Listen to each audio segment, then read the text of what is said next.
follow us and try to communicate our internal discussions, our thoughts, our findings, our insights a bit more often. How often we will see. We will start off a bit. The plan is to run this weekly as a weekly event. We will call it Minuttia Live because it's a live event, and again, we will try to be with you every week. We'll see if that's possible, but that's the plan. And Zach, I don't know, assuming everything is okay, I guess we can get started, and I can pass it on to you so that we can start with the agenda we have prepared for today. Yeah, that's all from me for now. Sure. Hi everyone. So we're ready to go. I will share my screen now with you to share a few findings. So let me know if you can see my screen. So here is the agenda for our today's talk. And as you can see, I found 4 interesting things that we're discussing. And the first one is about, as you can see, Notion Faces. And it's an interesting growth play. But let me explain. As you can see, I create a post about it on my LinkedIn profile. And this is what I created. As you can see, this is something a hand-draw illustration by Notion. And the short story is that Notion launches this kind of illustrations back when they launched the product, but it was available only for their employees, and also it was part of their brand. And there was a big interest in this kind of illustrations, and many people wanted to create something like that for their own brand. And there were a few geeks out there that were providing illustrations like that.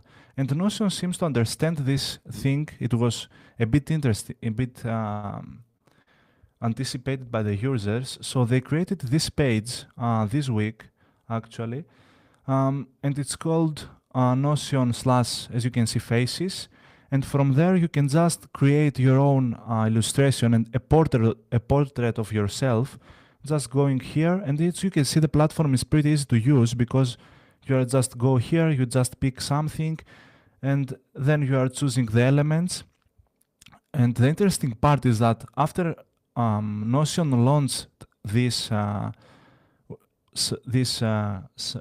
page on their website, a lot of creators started creating their own portrait for their social media accounts or other images. So Notion is back, and many people have discussions about it. And I'm interested in hearing your thoughts about that as well. But George, you can go first if you want. Sure, I saw that there was a small pop-up the other day on Notion, as I'm using Notion, as my second brain / managing my life kind of software. And I saw this, and I found it interesting. I also saw the page. I thought it was just for their users or customers, but apparently, as you saw us, it's publicly available. I'm not sure if yes, it's available for everyone and free. Yeah, when you click on save, is there a share on social media kind of prompt? Sure thing. You can just write your name, also add a caption, and from there you press continue. You can download it. You can also see other faces, and you can also create your profile. They just prompt again the users to add this image to their profiles and also to try Notion.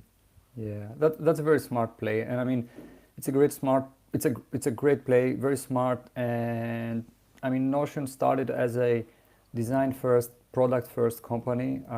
Design was very important to them, and apparently, obviously, still is. But I find a lot of value in this play, especially if it has social sharing elements, because it creates community, it creates word of mouth, and it also creates, and maybe that's the most important one, this affinity with the brand. that because most people know, I mean, most people who are like knowledge workers and they work online, they know that these faces are Notion's faces, right? So Mhm. seeing more people, especially people who don't work at Notion as employees, I mean, I don't know if you can hear this, but it's my son. He's a bit more active than he should. But yeah, I mean, as I was saying, people who know Notion and those who don't, I guess they will hear about it and they will check it out after seeing these faces online. Mhm. Yeah, that's a great play by Notion. Not something you see very often, and I see like a combination of like product growth, community, many different plays all at once with this Mhm. initiative. I'd like to see some data as well, but how many faces were created or how many Mhm. of these people who created a face posted about it on social media. But I guess, yeah, maybe we will do a study one day about Notion If this trend also faces. has Who knows? affected the search, Yeah. because I mean at this point we see Notion faces, but this is something that it may have a lot of interest from the users and they may trying to search it, but we'll see. Adoni, any thoughts? Yeah, when it comes to this this tactic here, it's very simple. I mean, you just do something that's fun, and it can be like it can be viral. Like for example, people like to copy other people and jump into trends. So it's like you do something that has the potential to be viral without trying like to force it to be viral. And one thing I kind of like was thinking when I saw that move was like this mostly feels like a B2C fun tactic, but it's actually from a B2B brand, and it's towards mostly from what I see B2B people. So it's like um, trying to inject fun into the B2B space, and this is super simple and works super well for awareness, and even it can even influence pipeline. I mean, people who search for Notion, people will discover things for Notion they weren't aware of. So yeah, very cool tactic. By the way, as Antonis was sharing his thoughts on this, can I just share my screen for a minute? Sure thing. On the Let's topic, I mean, let's give it a try. while we are on the topic, I just want to share something real Mm-hmm. quick. Sure. How am I sharing this window? Let's go here. And so you can see that they launched it when? I mean, on the 7th, I Yes, guess? Yeah, I mean it's this week. Yes. yeah, and you can see here the spike, Notion faces, right? So they definitely, that definitely prompted people to search about Notion faces, not only on a product level, but also on Google. So Mm-hmm. that's very positive as I see it. Well done, Notion. Totally. So let's go to the next topic. Let's see. Here we are. So the other thing that we have today is about founder-led brand, and this is something that we hear a lot. Basically, that we heard a lot in 2024, and I believe that this will be part of 2025 marketing. Let's say for my marketing best marketing tactics, and this comes from the founder of Basecamp, who is Jason Fried. Basically, Jason Fried, 2 days ago, the same day that Notion launched its Notion Faces, I mean, it was a big day for SaaS. And Jason also make an introduction about the new pricing and that they will have the first plan they will have it for free. It will have a zero price. And after this post, as you can see, and that's why I called founder-led brand. Jason Fried is already well known in the industry, and he's a really established entrepreneur. So as you can see, there are many likes and comments and reposts from his post, And as you can see, after doing it, they've implemented an counter to their website about the signups from the last week. And that's really interesting because it seems that this move, creating a free plan for Basecamp, and also having Jason Fried posting it on his LinkedIn profile, and also I'm sure that he posted it on other social platforms such as Twitter.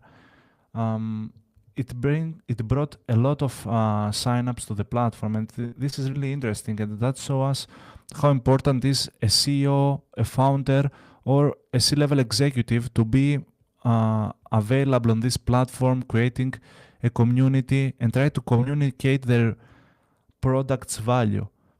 I mean, I'm not sure if this would be possible for someone else, but I'm interested to hearing your thoughts about this as well. George? Sure. So, I mean, I have obviously great respect for the 37 Signals team and what they've built over the years. So all the products, Basecamp and Hey, and all these other things they are building.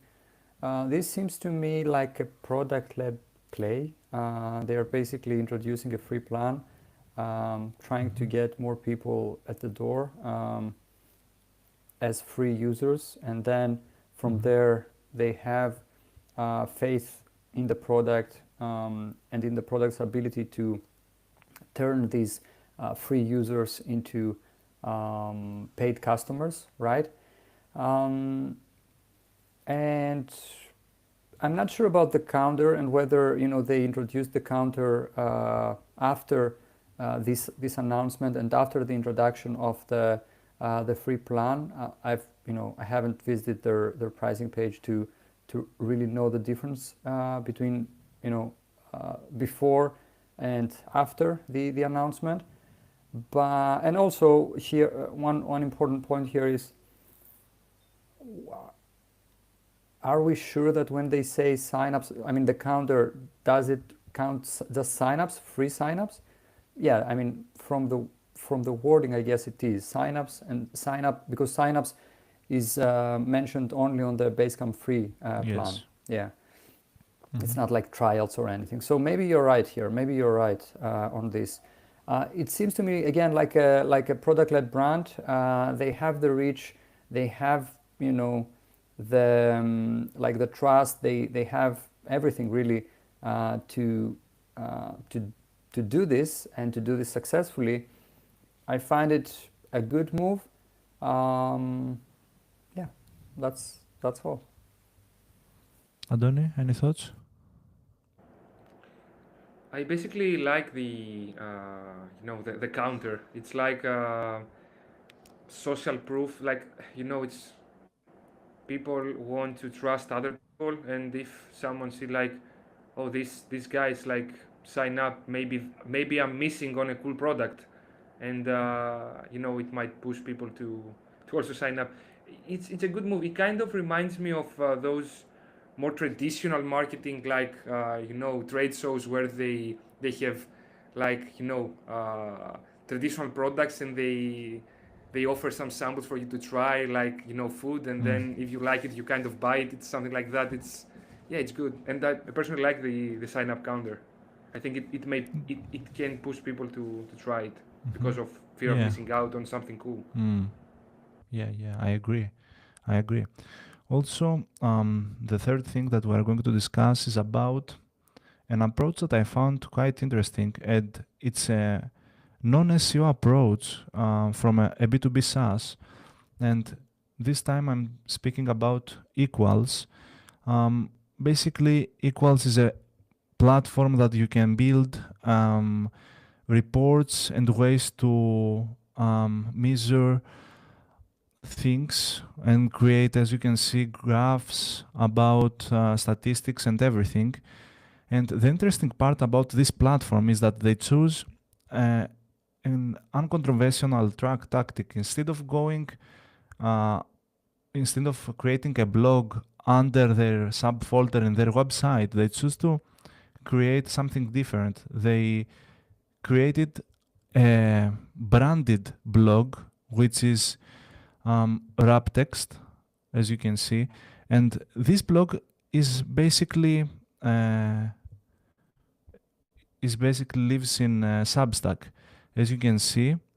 And the good thing is that they say that this is something that it moves the needle for the needle for them, because it actually helped them to connect with other people. So, let's say entrepreneurs who are interested in solutions like theirs, because most entrepreneurs are reading other publications on Substack, and it was easier to leverage its built-in features, which is connect for those, or view other creators for those who don't know, and they start to use this platform in order to attract more people and create this organic visibility for their brand. And also the other interesting part is that, as you can see, the blog posts, let's say, or the newsletters, I don't know, are written by different departments and different people from the company, and it's not like the casual content marketing team that's handling the whole content creation process, or at least that's what we can see from here. And as you can see, the topics are quite different. For example, they will go from a sales pipeline performance, an AMA, to something quite different from how to run a startup board meeting or something else.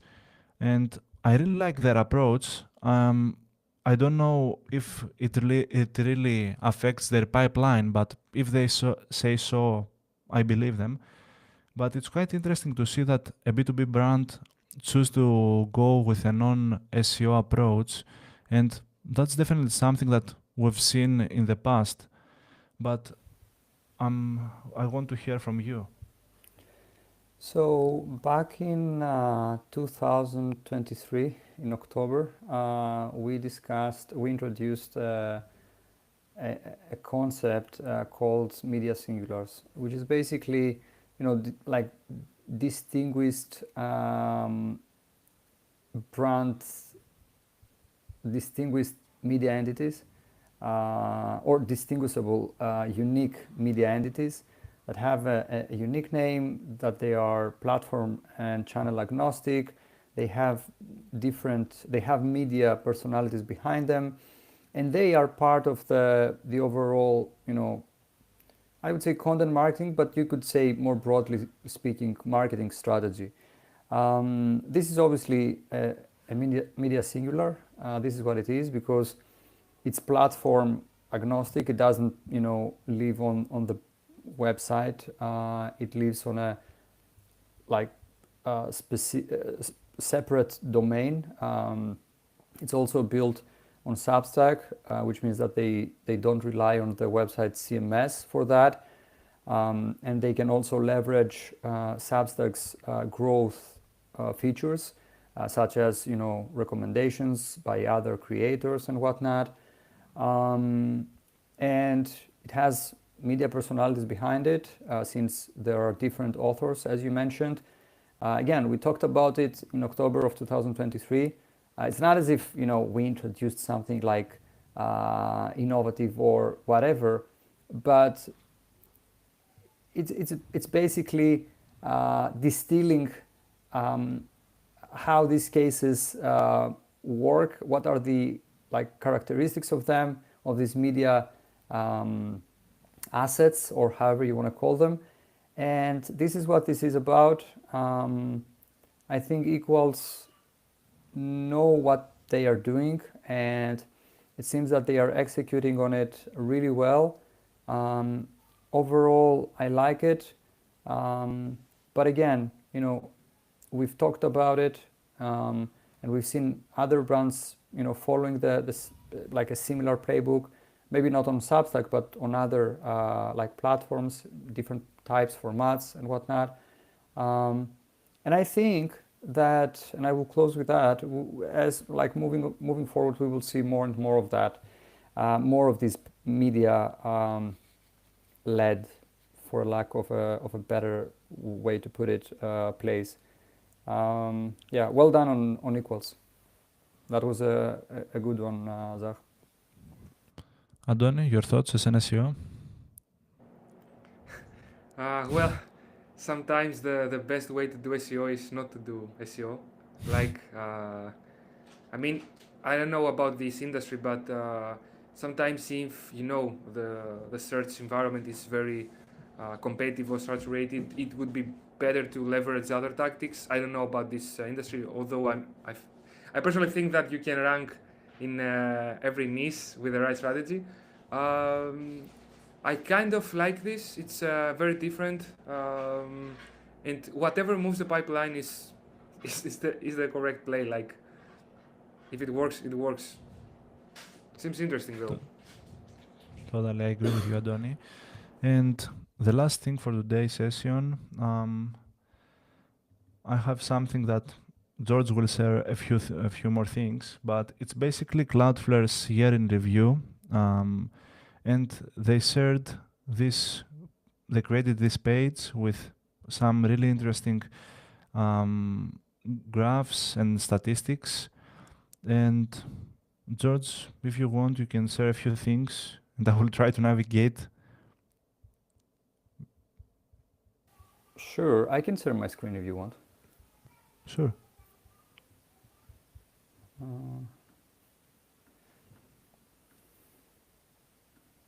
So That's every great. year, Cloudflare, they publish this year in review report with some, with an overview basically of things, metrics they track over the year, and this can be, you know, traffic back to like important websites on the web. Security issues and so on and so on.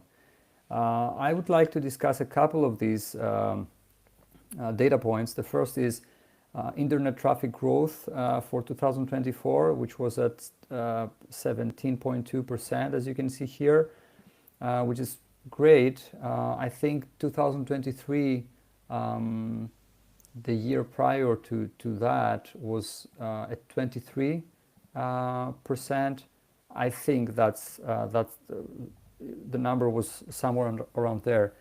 And I think that in general, these numbers are going to accelerate in the future as more developing countries get access to the internet, because believe it or not, not everyone has the same access to the internet as we do, and so I anticipate that with the expansion of internet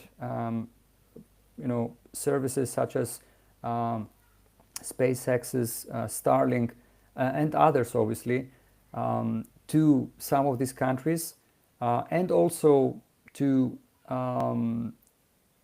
rural areas in developed countries, I think that internet traffic overall will accelerate in the following years, which obviously is a good thing for all of us who work and make a living online, right?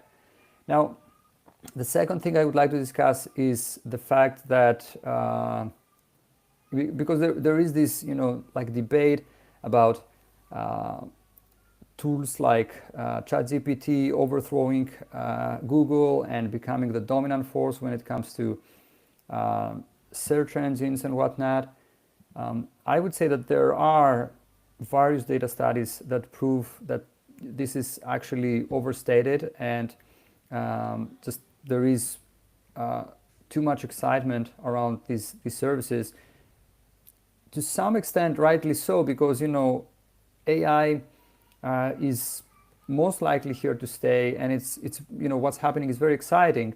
But the reality of it is that in 2023, Google was the most overall, because you see that they also break things down under they categorize things then with like different categories such as social media and so on and so on. But overall, Google is still the most popular service worldwide, right? And its dominance when it comes to the search engine category is I don't think that much has changed there, right? So this is the second thing I would like to discuss. And as a third one, I guess, let me pull this up. And again, this is the third one because they have a search engine market share. Again, Google is the most popular search engine globally, right?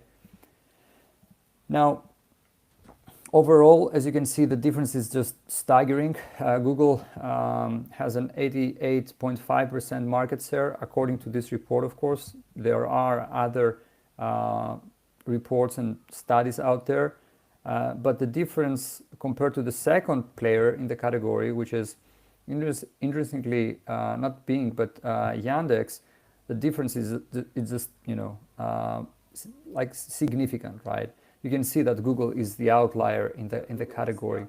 Of course, there are things that change when it comes to the search engine category with the introduction of AI, like conversational search engines, like Perplexity, right? And Perplexity, I was reading a report the other day by Datos that they grow and they grew in 2023 from May to May 2024.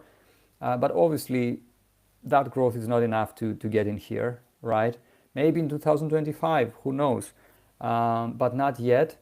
And Perplexity is one thing. It's a conversational search engine. You also have LLMs, again, on a conversational manner, like ChatGPT.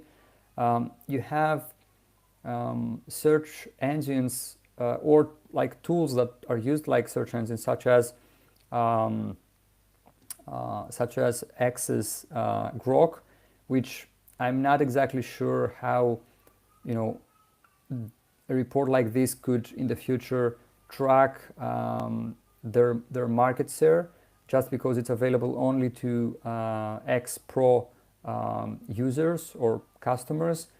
And you also have other tools like Gemini and all these co-pilots and whatnot, which again, I think will eat up some of Google's market share, both in the short term and in the long term.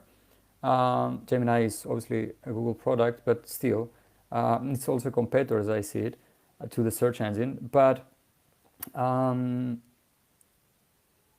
think it will also, again, it will be difficult to measure the market share of these tools compared to Google. Overall, though, the three things I like kept from this report, even though there are other interesting data points, also depending on like what you do and what you work on and what your profession is. You may find different things that are important to you in here. But, and let me stop sharing. Yeah. Internet usage is up. Great for all of us. Google is the most popular internet service. Great for Antonis, I guess, and for all of us at Minuttia, and like broadly in the like content marketing and SEO industry. And lastly, Google seems to be the dominant player in the search engine category, not only the most popular internet service. We would like to get more data on, adoption of other search engines, most notably, Perplexity, ChatGPT, and all these other ones. I'm not exactly sure how, companies who have access to clickstream data can get access to this kind of like usage metrics. But, and again, there will be, Google has competition, obviously. That's why they're on their toes and they are sipping great products, and they seem to be aware of the competition. But yeah, competition is good in any way, and I'm excited about the future because there are so many things that change, and things move so fast nowadays. So yeah. So let's see. I believe that the wrap up. So that's the first Minuttia live event. We will try to be as frequent as we can. I mean, we will try to do it basically weekly or bi-weekly on Thursdays, but we'll see. And if you like it, just let us know. You can send me a DM on LinkedIn or wherever, and we can discuss it and see if it's something that you would like to see more of us. But that's basically the main format of these talks. We will try to keep it concise and give practical advices, things and trends that we see and we discuss internally. Also, since George discussed a few things about Cloudflare years in review, we have scheduled one more live event for the 23rd of January, available only for Growth Waves Pro members.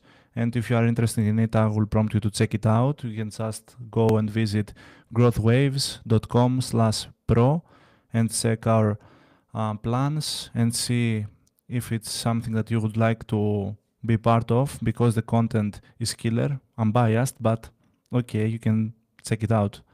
And also you can be part of the live events. So pretty much that was it. Thank you all for being with us today.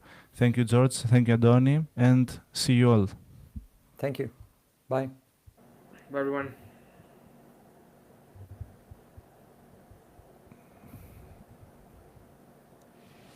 Okay. Δεν είμαστε live, έτσι.